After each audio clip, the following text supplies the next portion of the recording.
Hello, my darling dears. I'm sorry that I'm not going to be with you to read the rest of the story, but that is why I'm doing this, so that we can read it together. So, I'm going to review real quick what we read on Friday. On Friday, we read a very exciting chapter of To Kill a Mockingbird. This is when the kids go to the Halloween pageant, and they go by themselves because their dad is exhausted and Aunt Alexandra is too tired to go with them.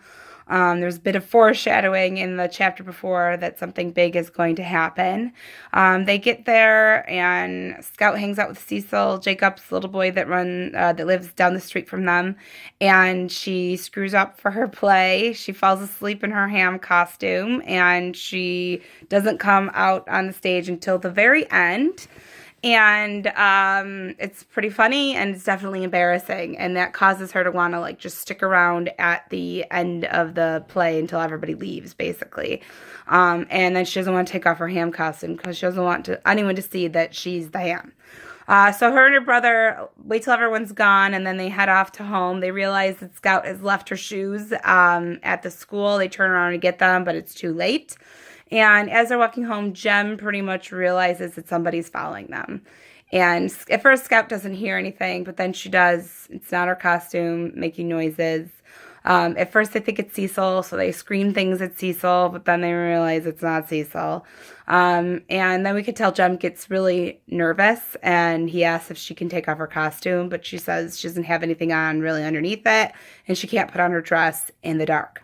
So, they start walking again, but the attacker comes at them this time. And Jem starts to wrestle with the attacker because Scout kind of fell. She said she heard metal scraping metal. And when her brother gets up from fighting the attacker, he drags her to the street, but he doesn't get very far, and he's pulled off of her. And she hears him fighting with the attacker again.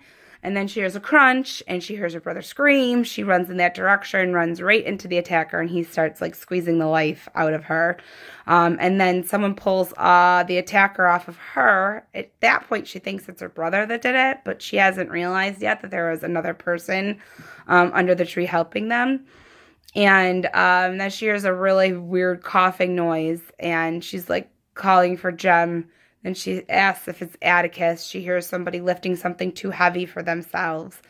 And she feels the body that's laying by the tree and realizes it's not her brother, makes her way to the street and sees somebody carrying her brother back to the house. When she gets back to the house, her dad has called the doctor and also the sheriff because the kids were attacked. And we're told that Jem's arm was broken, which ties us into the beginning of the story. And then later we're told that the sheriff found Hectate. No, sorry, Hectate is the sheriff. The sheriff Hectate found Bob Yule's body lying under the tree, that he was dead, and that he had a kitchen knife stuck in his ribs. So that was the end of that chapter, and now we're going to read chapter 29. Okay.